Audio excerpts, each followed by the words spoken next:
Kia ora everyone, welcome along to the ACC's Mad Monday podcast. Thanks, of course, to the legends at 4 and 20 Pies. My name is Adam Whenua Kesey. Wait, no, Roger Kesey Vasashek. That's what it is this season. Yeah, your ones never make sense. Nah, they just crowbar them in wherever I can. Joining me is Ben Hurley. What was your nickname And we always again? start with this. This is what Manoia did last Every week. time, yeah. Hurley Farnworth. Hurley Farnworth. That's who's having an amazing season. by the Amazing way. season, although a bit of a shitter on the weekend. Yeah, he still found a way to score a try and just be so super involved. Yeah, we're not going to talk about the Dolphins though, are we? Nah, we're not going to start with the Dolphins. No one's favourite team. Exactly. We're going to start with the Wahs, who managed to right the ship a wee bit and get a great win over the Tigers, 34 points to 14. Ben Hurley, you look at the scoreboard and you think, sweet, we dominated the Tigers. Tick.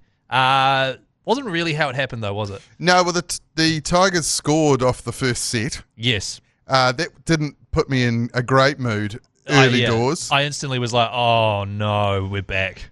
But, look, there was a lot to like about this game, but it was a scrappy game. It was a scrappy Sunday afternoon affair between two teams not quite gelling, but fortunately the Tigers just perennially suck. They do. And just have some sort of weird cloud above them always. Yeah, they do. The Dragons are another team that seem to always have a weird cloud above them. The Titans always have a weird cloud above them. Both three, mainly. And for a while, the Wahs were the same. Like, no matter what they tried and who they brought in, things wouldn't change. But when you think about, well, first of all, it was the debut of Tanah Boyd for the Wahs. Yeah, great. And I think the interesting trade-off between him and Metcalf, beginning of the season, Metcalf, I was getting quite frustrated with him. He started calling him Met Service Calf because he's always hot and cold.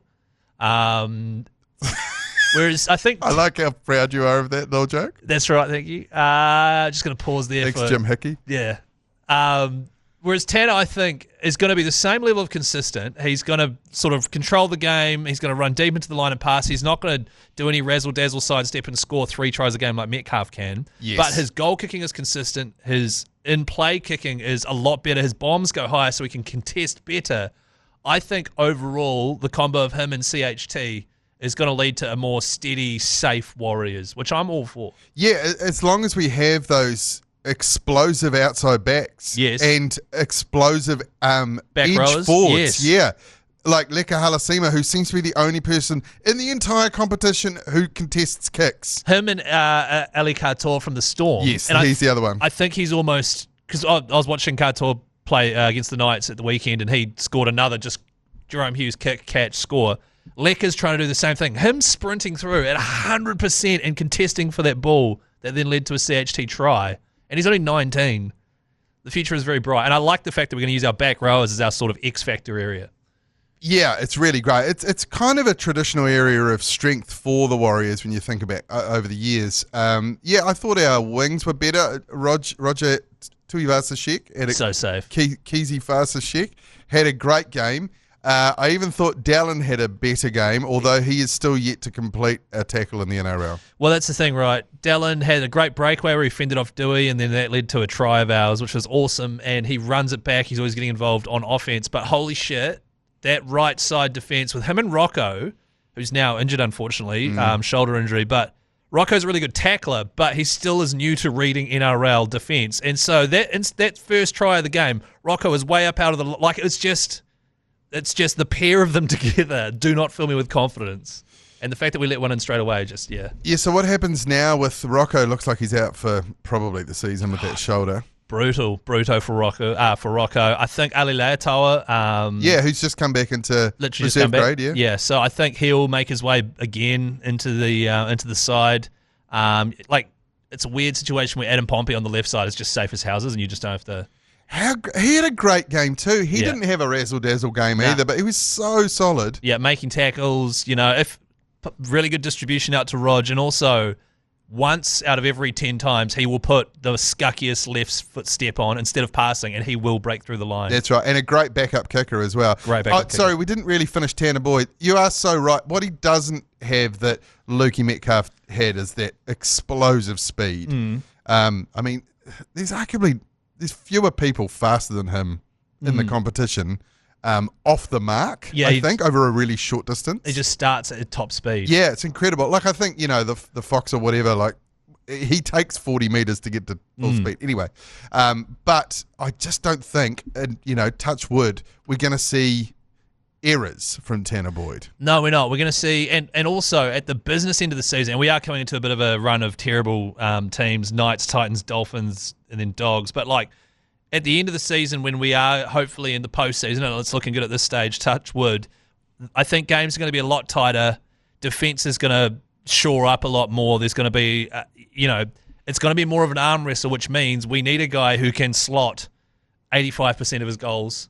And I think that part of his game and his just controlling the game through kicking is going to become so much more important than Luke Metcalf's step. You know what I mean? Yeah. I mean, he doesn't have the foppish good looks of Lukey Metcalf. No. I would say Tanah Boyd looks a little bit like one of those long-nosed dogs. That sort of look like sharks. The weird, like, white-coloured ones? Yeah, those ones. Really pink gums. And what are those called? Are they bull terriers? I don't know.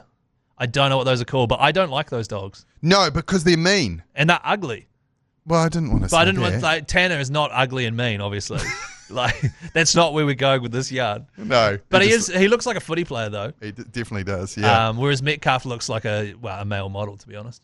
But we've got... ridiculous. He wears spectacles. Who does? When I went to Vegas, he was on our flight home, and Luke Metcalf wears glasses, and with that hairdo and glasses, it looked like a young Hugh Grant. But are they prescription glasses, or are they like every Gen Z or whatever, like Finn Caddy, for example, of the ACC? He doesn't need glasses; they're blue blockers. I believe he was reading or watching the telly. He was reading. Okay. Yeah. Because we'll need verification on that. Those dogs. What are those? Bull terriers. They are bull terriers. A bull terrier. Yeah. Joe just showed us a photo of one wearing a shirt and holding a drink.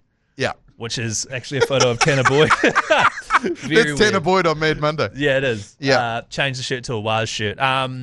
But yeah, great debut for Tanah Boyd. Yeah, great.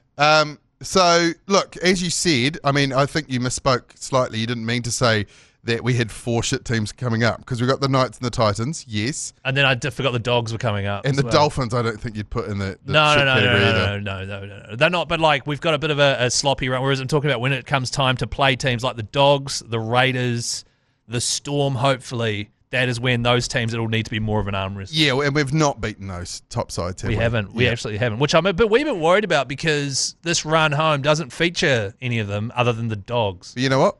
If we beat the Raiders once this year and it's in the grand final, who cares? Who gives a shit? Who cares if we lost to them 2 other times? Exactly, man. Right? And I still think back to who's the guy in the Croker's 300th when we went in there and pants them. So, look, it can happen, and they're getting us back for that last season. So, double win for the Warriors on the weekend, of course, because the Warriors the Wahines won as well, beating the Eels. But also the NSW team and the Jersey Flegg team. Quadruple. We did the quad. 4 from 4. So the pathways at the Wahs are great, and it's good to know that if one of our wingers goes down, Michaela Brake can come through from the Wahine and tag in. I get one step closer to the edge and I'm Michaela Brake. Was it you that sent that through to the group chat? Yeah. Yeah. But a Lincoln Park Wahs crossover there. I know. It still reminds me of a cricket commentary that I think me and Mania did once. And right. We were a little bit steamed and... Really? We really got into that song. Well, because Mania... he loves a bit of Linkin Park. Hugely, like a fanboy of Linkin Park. Like any self-respecting 34-year-old from Timaru is. 100%. That's like the one giveaway for Mania, that he grew up in the South and not where the rest of his whānau are from. Did you watch the Wahines? Did not. Completely forgot it was on. Really good performance against a side that I had no idea if the Eels were good. Much like the men's team, no idea if the Eels are good or not. Yeah. I mean, I think they're second to last in the men's competition, but sometimes they win against a good team. But also the Eels 2 years ago or whatever were in the grand final. So who knows? So I don't know. But it did look great the week before with the Wahines getting smashed by the Roosters, and I thought, this is going to be a long season. But to grab a point and to know that there are teams out there that they can beat in their comeback year. Well, that is what's heartening. Cool. Because even though it is their comeback year, when they weren't operating for very long anyway. So they're still a super young club. And can I just say, if you are recruiting for the Wahines, as I'm calling them, just have a look at that sevens team, the rugby union sevens team. We've got some fantastic players in there, and I guarantee it pays more in the NRL.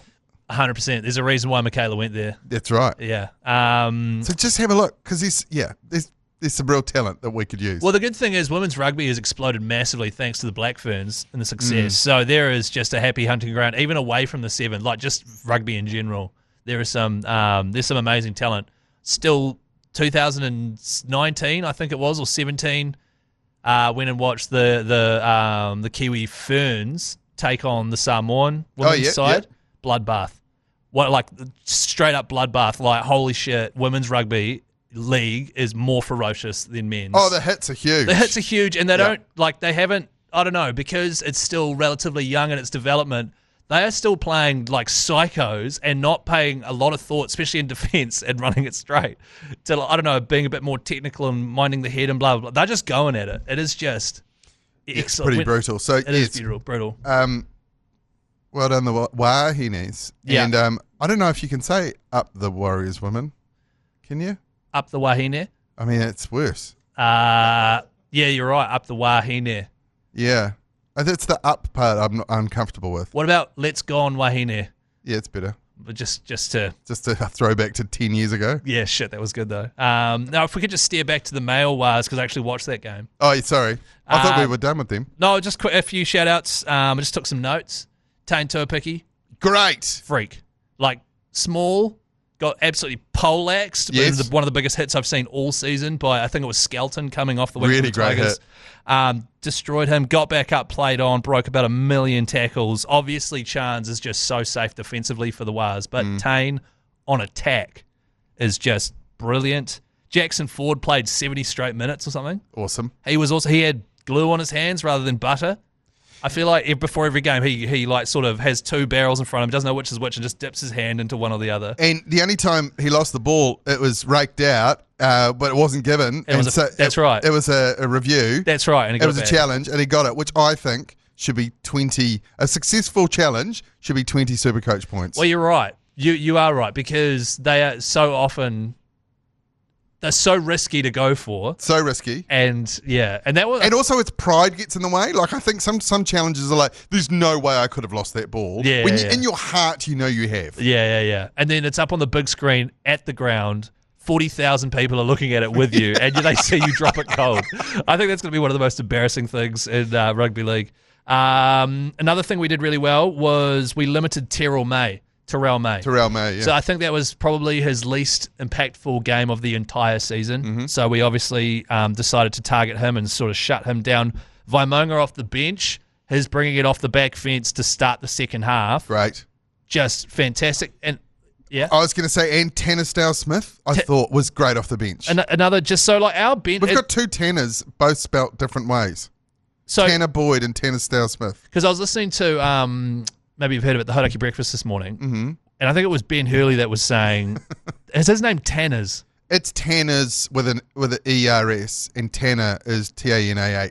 Tanner Boyd. So you got Tanner Umaga and Tanners Umaga. I don't think anyone calls him Tanner Umaga unless you're from Gore or Invercargill. No, who's this Tanner Umaga? Umanga. Well, I thought, I can't believe his name's Tanners. I thought it was just Tanner.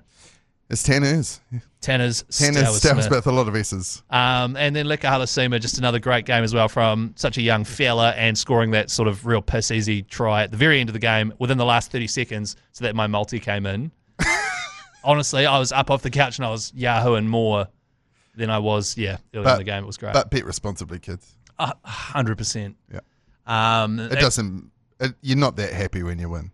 No, what are you really winning? I mean, what did you win? $15? I put $5 on it. Oh, that's probably quite good. And I think I got 40 back. That's good. I would have been up off the couch. But the thing with me and my my betting is I put $20 on like 2 months ago, maybe even longer, and I just kept betting on the Wars to win. Yes. And that turned into about 80. And I've been sitting at 80. And you lost a bit over the last month, obviously. And then I've lost because I'd stopped betting on the Wars after those 2 losses, and I was like, okay. And then I started punting strategically, like, Ali Katoa will score 2 tries, and he did for the Storm, and just things like that. But it's always just hovering around the $50 mark, so I'm not losing anything. I'm not putting anything extra in. I'm never withdrawing anything. It's kind of just for added excitement. You're the TAB's nightmare, basically. 100%. This is me justifying my horrific gambling addiction on a New Zealand podcast. All right, well, we've discussed the Wahs. Should we take a quick break? Yeah. When we come back, we'll let you know how you could win flights for two, accommodation, and tickets to go see a Wahs home game plus $500 spending money. So make sure you stay tuned. Welcome back to the Mad Monday podcast with Keezy and Ben Hurley.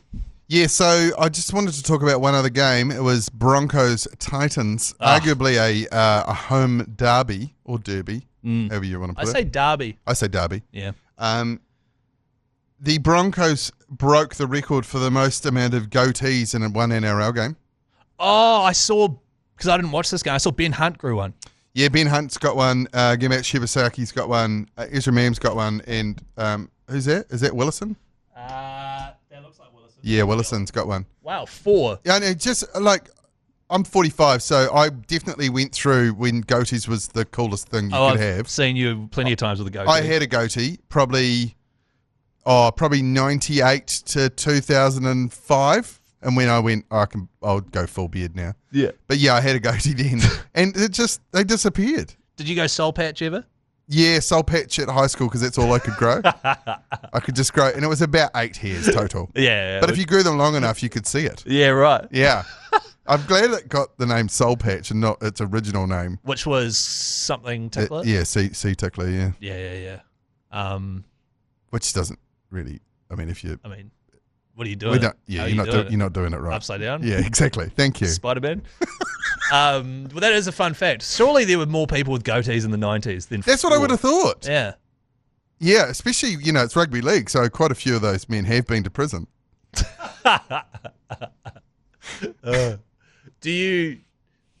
cool of a year is it for Shibasaki, by the way? Yeah, amazing. Where did he come from? I literally never heard of him until this year. I think he's like reserve grade for the Eels or something. He was touted a long time ago as like a promising player. I think he played in like the age group Aussie side, for example, like really good player. And then just sort of hopped around these. He was at the Cowboys last, and he was at the Raiders, and just was always a guy that came on while the starting team were injured. Like he'd come play a few games, and he just never did anything. But under Madge at the Broncos, he's like carrying hard, tackling well, and was like probably the second best player on the field. He was so good in Origin. I love that story because he looks like a funny dude. Like you look at him and you go, "Wow, interesting get up." Oh, he looks like someone's uncle. Like he looks old. He looks like my uncle. My uncle's got the exact same goatee, but like less hair. Shout out to Uncle Jimmy. Uncle Jimmy. But is he a listener? No shit, no. Oh, I don't think he's doesn't know what a podcast is. Nah, he's down at the East Coast at the local running the local RSA down there. So. Oh, primo. Well, stream it through. Stream it through. In Tairāwhiti, the RSA. Te Aroha. But yeah, Shibasaki, big shout out. I did, by the way, I mentioned that we've got a great prize. Oh yeah, sorry. I distracted us with prison veg talk. I forgot that used to be its nickname. We've got your chance to win flights for two, accommodation tickets to a Warriors home game, plus $500 spending money with the Mad Monday Try and Pie Fly-Off. Right now, grab your phone, text the word pie to 3236 to enter. It's all thanks to 4 and 20 Pies, the ultimate fan food. Have you gone to any of the home games this year? Have I gone to any of the home games this year? I haven't. Yes. I think I've been to one. Yeah, right. Yeah. Earlier in this. I haven't because this year we're not commentating. I know. And it sucks. Sucks hard. G-Lane's working on it. He reckons for next year he's going to have a crack. But it's like a situation room, where he does these negotiations. Yeah, 100%. And unspeakable things happen in there. And I don't know how he gets them to do it, but it ends up happening. But yeah, but weirdly, his commentary for rugby union got through. Anyway, man, it's going great, guys. Yeah, it's fine. They were down in Wellington for the All Blacks, you said? Yeah, no, it's a lot of... In Dunedin. Yeah, I think I know what goes on in the situation room. What I was getting at is, because we don't have commentary, I have just been loving watching the Wahs on my couch. Oh, how good. It rules. Like yesterday afternoon, my wife made a cheese board. We had a bottle of Pinot Noir, opened that, had half of that. Have you gone all Matt Heath on me? Well, no, but I'm going to Europe on Friday. Oh, okay. I'm flying to Europe on Friday night. You're acclimatizing. I'm acclimatizing, yeah. So I had, I don't know, what are they? I don't even know. A brie? No, I had a prosciutto for breakfast. Okay. That's ham. That's a ham. Yep. No, I didn't have any of this stuff, but I did have red wine, cheese board with Gouda.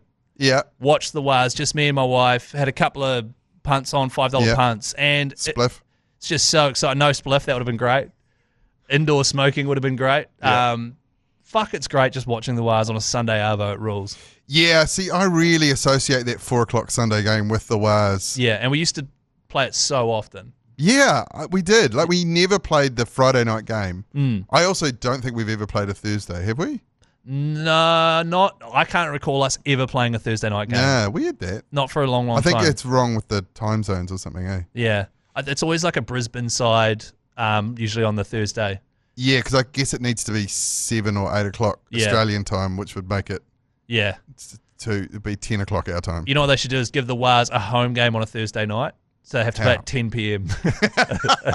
Imagine that. It's like the Indian cricket team teams play at weird times all over the world, so it will fit with their... Yes, and because a lot of the Indian sponsors, right, they sponsor our New Zealand grade, formerly the HRV Cup, whatever it's called now. It's whatever it is. The Magic Indian Fantasy. Yeah, and so they...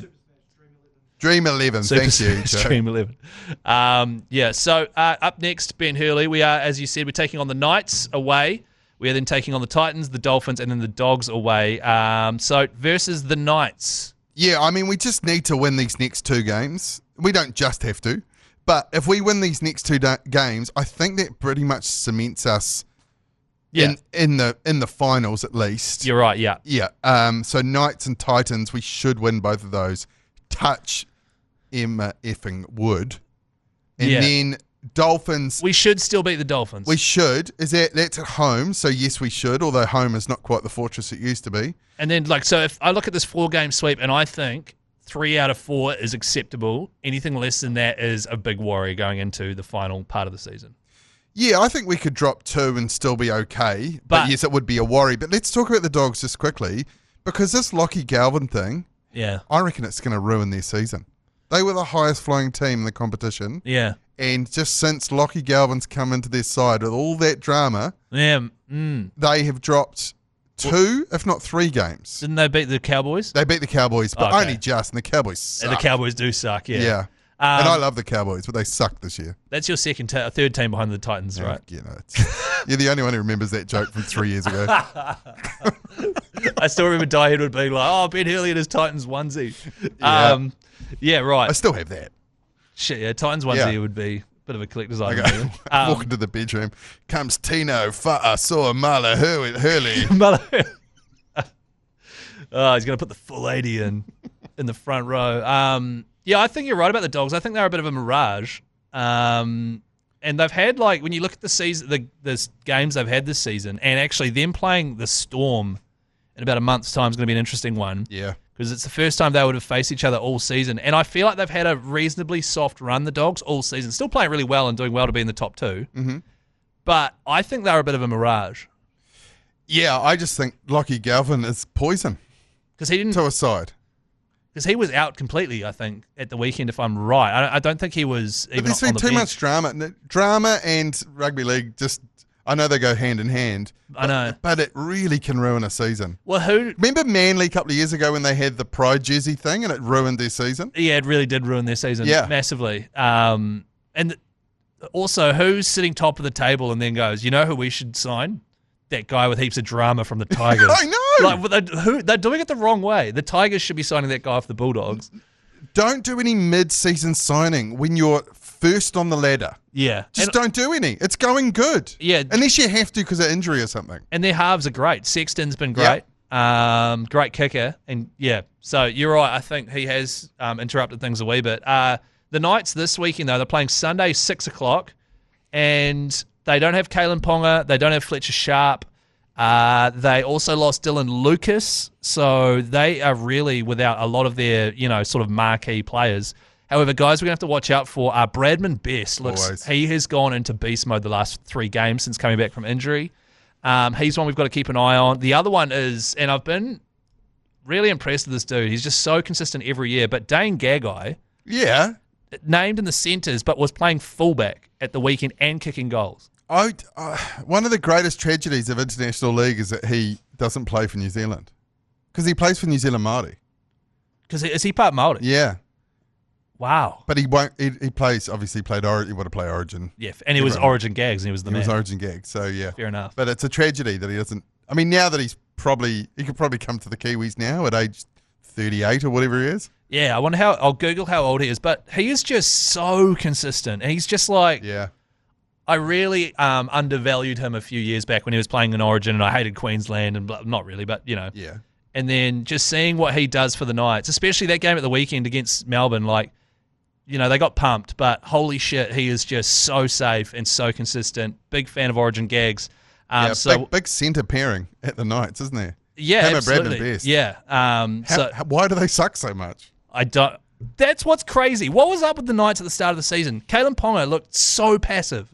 Yeah. Opening 2 games of the season, Super Saiyan Ponga, he's back, baby, and then just went completely passive, switched off completely, got a Liz Frank injury. Fletcher Sharp came in, had a car crash type incident. Now his kidney's bleeding. Or Drama. Drama. Yeah, you're right. It's drama, isn't it? No dramas, mate. You need no dramas to win a competition. No drama at the Wahines. No drama at the Wahines this year. Never drama at the Melbourne Storm. So whatever they do, because there would be, but they cover it up. Shit, yeah. Yeah, you're right. There's never drama there. They must have the best PR team. You kind of do need that as well in rugby. Also, league. you probably just behave because Bellamy would kill you if you did anything wrong. That's what you need, right, is a little bit of that. Yeah. And I feel like at the Wahines you behave because James Fisher-Harris will kill you. You know what I mean? Yes, sir. So that's the sort of stuff. He had a really good game too. Always does. Yeah, but like better. Yeah, right. Yeah. Running harder and straighter, running great lines. Yeah. Aaron Clark, just so good So good. It. Yeah, I love it. Enormous, like a rhinoceros. And he'll either run it straight at 120% or just really good sort of first receiver distributor of the ball. Like that little try assist to Chanel Harris-Tavita. We drew in 2 players and beautiful little floater pass to Chanel. Like, God, he's good. Unpopular opinion. He's the player Isaiah Yeo wishes he was. Isaiah Yeo, multiple premiership winner. Get it? Yeah, you heard me. New South Wales captain. Yeah. Aussie captain? Yeah. He wishes he was Aaron Clark. He wishes he was Aaron Clark on a minimum contract at the Wahines. I agree. Huge hot take, but I agree. I think we've really touched on something there. All right, what we'll do is we'll take another break, and then when we come back, Ben Hurley's going to give us some insight into his amazing SuperCoach mind. Welcome back to the Mad Monday podcast. We have I feel like that last tease was really mean. No. I think I'm 9th in our league, or 8th. Where are you? 2nd? First. Yeah. But I knew you're up there. But based on our pre-podcast discussion, I love the way your brain works with this. Oh, okay, yes. And I can also guarantee that when I look at my team and then I look at your team, maybe 1 or 2 players will cross over, but the rest is you've got all these guys. And mine's changed a lot during the season. Yeah, right. Yeah. So here's the mistake I make. As a rugby league fan and follower, when I pick my SuperCoach team at the start of the season, I essentially pick an all-star team. I pick the players who I think would be in an all-star NRL team. That is, right. You know, you the best halfback in the competition. Nathan Cleary. Or Jerome Hughes, right? Yeah. One of those two. Yeah. Right? The best fullback in the competition. Like Tedesco or something, yeah. Yeah. Or Pappy or something. Or Pappy. Yes. Tuapiki. Pappy's a great example. So you pick Pappy. Yeah. Because he's probably in the top 1 or 2. Yeah. Doesn't score a lot of SuperCoach points. Not at the moment, yeah. He's pretty quiet. Not all year, actually. So, so you've got to have you've got to be good at SuperCoach rather than be just a good selector. That's the thing. There's SuperCoach knowledge and then there's rugby league knowledge, which can go hand in hand, but a lot of the time, like for example, I think the way to build that start of season team is to just go guns and moneymakers. Yeah, see, moneymakers I never know about. But Aaron Clark has been an unexpected moneymaker this year. I started with him. Same. And he has been, yes, you're the only other person that had him because I think we played each other very early doors. And I was like, Ben's got Aaron Clark. Shit, he's been good. So good. Like just almost 100 every week. Yeah. Yeah. And just like nuts, like 1 million tackles, 1 million runs as well. I touched on it already, and it's hard to do SuperCoach as we're recording this on the Monday and the team list comes out tomorrow. But I think keep an eye on the Knights and how they run out when they take us on this Sunday, because if Gagai is playing fullback again and kicking goals, that is like, even though the Knights suck, he is just so involved. He's going to get like 70 at least every game. Yeah, there's certain positions. Centre is one of them that aren't heavy scorers. So hooker, centre, and standoff don't score a lot of points. You're right. So that's why like Cam Munster is worth heaps of money because he's like the only number 6 that scores lots of points. Yeah, there's him and Campbell, I think it was, Jaden Campbell from the Titans, who plays for a shit team and keeps getting injured. Correct. So that Munster's just, I've had Munster since the beginning and he's just the best. I tell you what, as a hooker, like I've had Wade Egan all season, and he for a number 9, he actually scores quite high, and high for a hooker is like 50. Yeah, you're right. And Wade Egan, I think 2 years ago, was just a dynamo and scoring a shit. But I think he's almost just toned it back a wee bit, which I think is a good thing. He's still doing a great job. Who's been your like MVP other than Aaron Clark of your SuperCoach season? Who have I kept? I did bring Jerome Hughes in the last few weeks, and he's made a massive difference. So have you got Hughes and Wahines? No, I don't have Wahines. I mucked up my halfback a little bit. Because I had I made the mistake of putting in Isaiah Katoa, who's a fantastic player. But he's getting better and better. And he's getting better and better, but he doesn't score a lot of SuperCoach points. Yeah, and when he does score like 90 points, it's because he's had 4 try assists or something, like an amazing game. Yeah. Whereas these other guys just accumulate with like 1 or 2 try assists. So I made a mistake there. So I've chopped and changed my other halfback a lot. So have you got like Hughes and a grub? I tell you, I've got a very good player. I've got the we just mentioned him before, the Bulldogs half. Sexton again. Interesting. Maybe 40 points a game. But that's the thing. I don't know anyone else that would have Sexton on their side. Well, it's a mistake, Kesey. That's why. That's why you're first and I'm 8th. I've always wanted to do SuperCoach where I've got 2 teams. One that's like, yes, I will pick very much follow the mold of guys that you should have, like your Cleary and your Hines and your blah, blah. And then another team that's just punting on dudes I like and just a team full of pod players. Yeah, well, that's the thing. I refuse to be just another Cleary, Hines, Butty Boyd like you guys. And it sucks because they were picked at the start of the season. They've been in my team all season, and I don't get to have some fun with the halves because I've just gone for the 2 that, the boring 2. Do you know who I've stuck with all season against my better judgment, or just I've never had enough trades to trade him out, and this week it paid off? Adam Dewey. Got 110 points against the Warriors. Yeah, he dominated us. He scored 2 tries. And he has not done that all season. Wow. Nowhere near. Where have you got him? At 5'8" or in the centres? I have him at 5'8". Fuck, that's a good pod, man. That is a good pod. It is. Actually, which 3 fullbacks have you got? Have you got 3 fullbacks? No. 2? No. This has been a revelation this year. Scott Drinkwater. How good? How good. Almost my captain every week. Yeah, and like he can go low, but when he goes high, it's 100 plus. Yeah, that's right. So I've got Tedesco, Pappy, and Drinkwater. Yeah, see, I've made a mistake here. I've got 1 fullback. You've only got 1? I've got 1 fullback. And it's just Drinkwater. Yeah. Wait, so who's in your other fullback spot? Like no one? No, but you've got to say a name. There must be someone there. It'll be, when you just do the minimum. Nuffy. Oh, do you know who it is? It's a player who has not played a game this year, and I chose him. You'll see why I chose him. He plays for the Raiders, and his name is Manaia Waititi.